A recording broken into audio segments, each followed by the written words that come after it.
Ngilip constituency ka parlo Chokihola Samson Parish sangkang Dokhora Biarong Catholic Amondoli St Mary's Catholic Church along Risonimso Ningkan Esek Amaipi kapaman pon. Nang declaim kita malingta hempu aphan ripontu.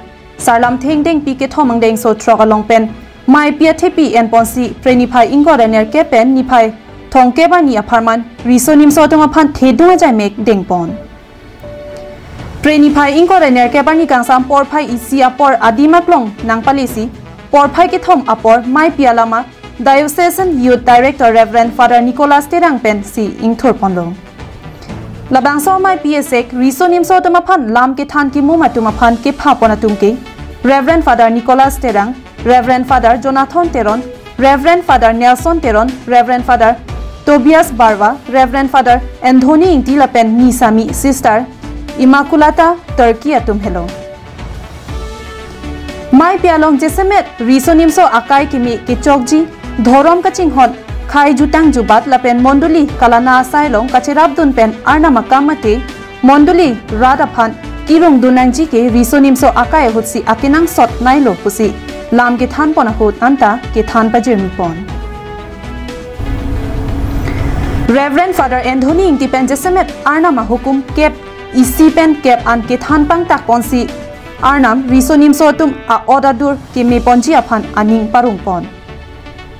Pinison bak kakela punon, lokachari punon, kaching hon punon, kit hekiri punon, la haya son anke kapang pendim bakilong at hay konatlo, Risonimso atum. Iri tuma future bakewang jir tuma kaita kit hekiri kiuna son anke lang namji pute yuratum anong long pon po la sining sibinon yuratum la son thomilitum sibirti ponona. Chet he kemi ke chok la penke ki unason. Lahan lo nili nang timban ke cithan rabji la do olang mo apor ke long boleh ke cithan pom nang kado kawinon e poi la kenang sot ke la bangso a program ke ja songja pi songja potum anapan arnam ahir jumya ke ong nang nitu malong nang kapidudun verji la pen ke la bangso alam nang karjudun atum an setami anso se arnam hirjume nang kapidudun ja pansi nili ning hanglo la pen ke arnam apanta nang nitu parman pen ahirjume nang hang pilok.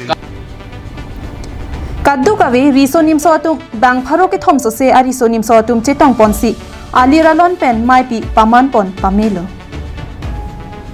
Bangso program ke deng pon late isi lit tuma pan charli na pa prang pon ji pan la pen ke ituma mithanga chitang jubat achirim thagi pan la pen ke elituma tindeng support bahai cirim thagi phansi intum pini bangso youth camp dari intum peman pon Chokihola pen Sonjit Crow Karbing Long Live.